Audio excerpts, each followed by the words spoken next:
Hi everybody, my name's Steve, and in this video I'm going to be showing you how using the Discover dashboard in just a few clicks, you can generate a shareable report for the results of your ThoughtExchange. So here I am in the Discover dashboard for my exchange. To generate my report, I'll just navigate down here to the Reports tab. To create a new report, I just click the New button, and then I can type in a name, call this New Report, and click Create. And that brings me to the customization page for my report. So here I can make a number of changes to the content and style of the report. I can choose to include or leave off a logo if a logo has been uploaded for your organization. I can change the title, the description of the exchange.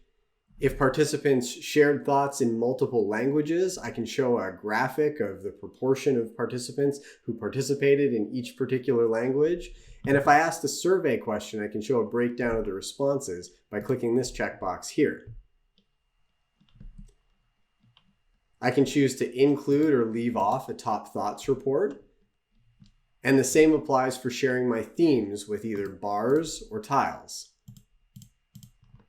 If you choose to share themes using either bars or tiles, you may want to click the settings option here to select the correct theme set. You can also choose to include or leave off any comments that you've put on the thoughts or comments that you put on the themes themselves. When I'm done editing my report, I'll just click Save. To view my report, I just need to click the title here and a new tab will open showing me the report that I've just created.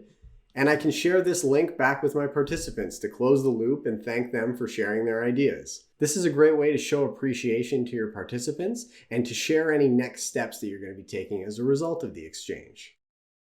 And that's all there is to it. If you have any questions about creating or customizing your report, feel free to reach out to our support team at help@thoughtexchange.com, or you can learn more about reports on our help site at get.thoughtexchange.help.